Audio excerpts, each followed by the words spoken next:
Сәлеметсіздер ме, құрметті оқушылар? Бүгінгі сабағымызда біз тікбұрышты координаталар жүйесі, координаталық жазықтық тақырыбымен танысамыз. Бүгінгі сабақта сіздер координаталық жазықтық ұғымын меңгересіздер, тікбұрышты координаталар жүйесін салуды үйренесіздер. Алдымен еске түсірейік. Бірінші суретке назар аударайық. Бұл суретте АБ түзуі СД түзуіне перпендикуляр. Яғни белгіленуін АБ түзуі мен СД түзуі перпендикулярлық белгісін, оқылуын еске түсіріп аламыз. Екінші суретте мынадай мысал берілген. К және Л түзуі перпендикуляр қиылысқан. Бұл түзудің бойында жатпайтын 4 нүкте берілген. А, Б, С, Д нүктелері. Бұл нүктелерді бізге Л түзуіне және К түзуіне қатысты неше тор көз қашықтықта жатыр. Соны анықтауымыз керек. Алдымен Л түзуіне қатысты қарастырайық. А нүктесінен Л түзуіне дейінгі қашықтық 5 тор көз. Б нүктесінен Л түзуіне дейінгі қашықтық 4 тор көз екен. С нүктесінен Л түзуіне дейінгі қашықтық 2 тор көз. Д нүктесінен Л түзуіне дейінгі қашықтық 2 тор көзге тең екен. Ал енді К түзуіне дейінгі қашықтықты анықтаймыз. А нүктесінен К түзуіне дейін 2 тор көз екен. Б нүктесінен К түзуіне дейінгі қашықтық 3 тор көз. С нүктесінен К түзуіне дейінгі қашықтық 2 тор көзге тең екен. Д нүктесінен К түзуіне дейінгі қашықтық 3 тор көзге тең деп беріліпті.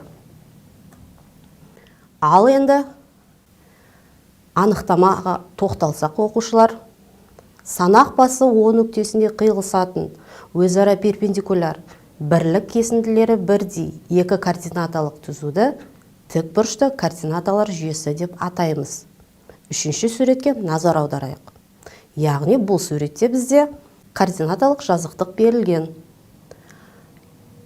Екі түзудің қиылысуы, суретте қарап тұрғанымыздай, X және Y түзулері қиылысқан. Қиылысуында О нүктесі пайда болған.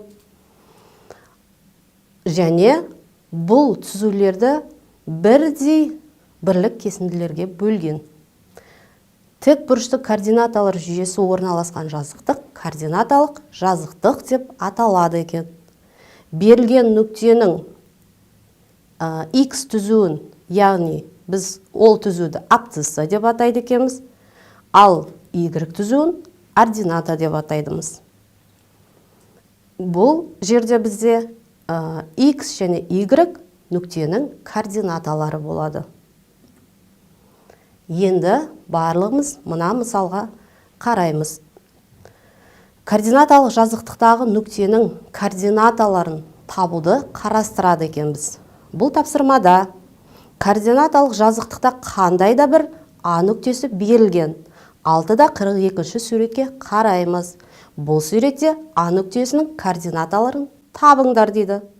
Оны табу үшін біз мына нұсқауды пайдаланайық оқушылар. Бұл нұсқауда бірінші А нүктесінен абсциссалар осіне перпендикуляр түсіріп, оның табанына сәйкес нүктенің координатасын жазуымыз керек екен. Яғни бұл жерде X-іміз 4-ке тең екендігін анықтаймыз. Абсциссалар осінен табылған осы мән X мәні болады. Сол А нүктесінің абсциссасы болады. Екінші, А нүктесінен ординаталар осіне перпендикуляр түсіріп, оның табанына сәйкес нүктенің координатасын жазамыз. Y-іміз 3-ке тең болады. Ординаталар осінен табылған осы мән Y, сол А нүктесінің ординатасы болады. А нүктесінің координаталарымен жазыңдар дейді. А нүктесінің координаталары, яғни оқушылар біз жаңағы тапқан 4 және 3 мәндерін мына түрде жазады екенбіз. А нүктесі координатасын жақшаға алып, жақшаның ішінде бірінші x мәнін, одан кейін y-тің мәнін жазу арқылы белгілейді екенбіз. Қорыта келгенде бұл тапсырмамызда координаталық жазықтықтың әрбір нүктесіне сандардың реттелген бір ғана жұбы абсциссасы мен ординатасы сәйкес келеді. Ал кейінгі суретке назар аударсақ, координаталар осьтері жазықтықты 4 бөлікке бөледі. Оларды координаталық ширектер деп атайды. Бұл координаталық жазықтықта ширектерді біз сағат тілі бағытына қарама-қарсы бағытта белгілейміз. Яғни, қарап тұрғанымыздай, бірінші ширек, екінші ширек, үшінші ширек, төртінші ширек деп бөлеміз. Бірінші ширектің таңбалары бізде плюс болады. Не себепті? Өйткені x осінің мәні және y осінің мәні де оң. Екінші ширекте минус плюс болады. Үшінші ширекте таңбалары минус, төртінші ширекте плюс минусқа тең екен. Тапсырмамызға қараймыз. А, Б, С тікбұрышты үшбұрышының А төбесі координаталар басында орналасқан.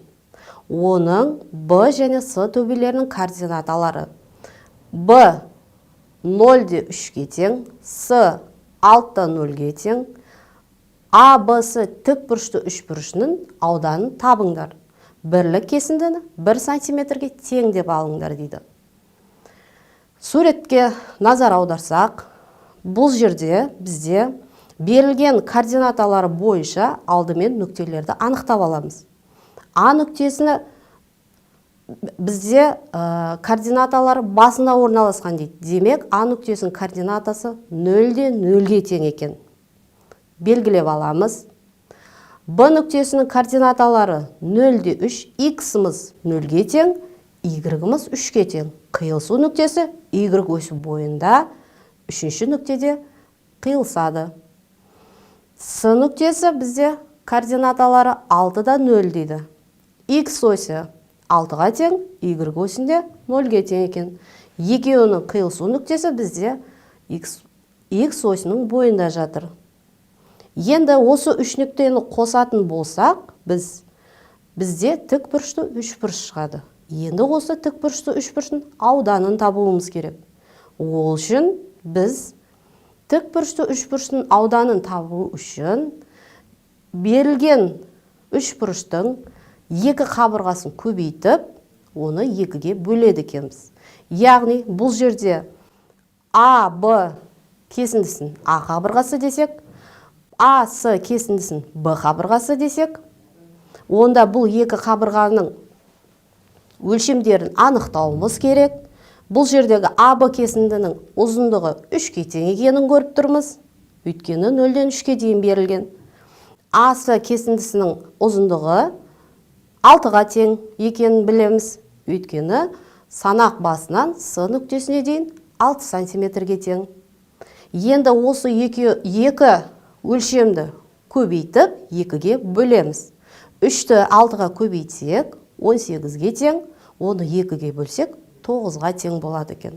Демек, жауабымыз 9 сантиметр квадратқа тең екен. Кейінгі тапсырмамыз.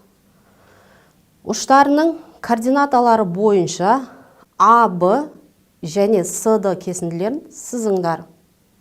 Суретке назар аударайық. Бұл жерде координаталары берілген. А нүктесінің координаталары -1 мен 6. Б нүктесінің координаталары 4-те -4-ке тең. С нүктесінің координаталары 4 пен 5-ке тең. Д нүктесінің координаталары -4 пен -3-ке тең екен. Осы берілген координаталарды белгілеп, А нүктесі мен Б нүктесінің ұштарын қосамыз. Сонда бізде А, Б түзуі шығады. С нүктесі мен Д нүктесінің координаталарын белгілеп, координаталары арқылы нүктені белгілеп, ұштарын қоссақ, бізде С-ді түзуі шығады.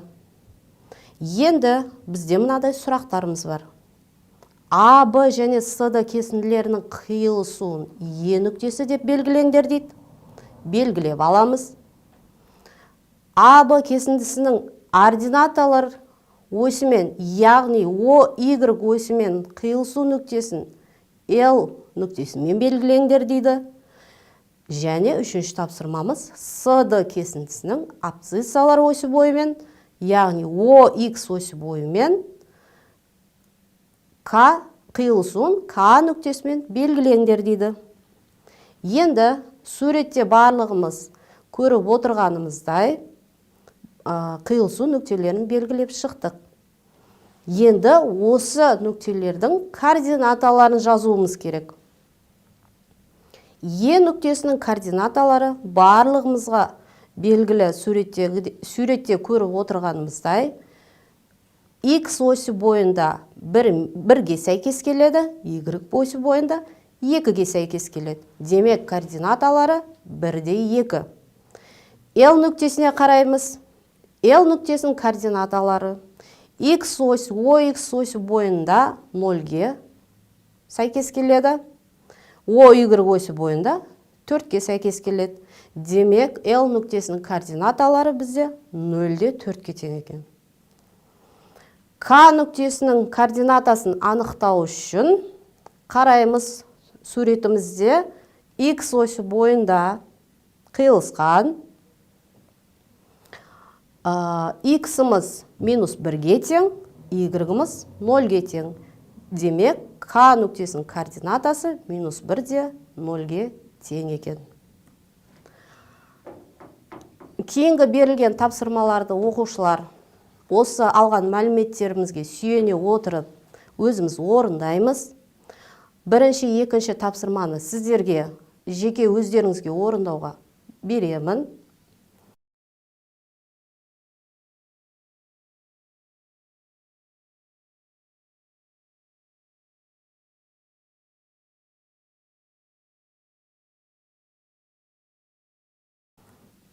Жалпы, бүгінгі сабағымызда оқушылар біз нені үйрендік? Бүгінгі сабақта біз координаталық жазықтықпен таныстық, тікбұрышты координаталар жүйесімен таныстық. Осы алған мәліметтерімізге сүйене отырып, біз барлық тапсырманы өзіміз орындай аламыз деген үміттемін. Осымен сабағымыз аяқталды. Келесі кездескенше сау болыңыздар.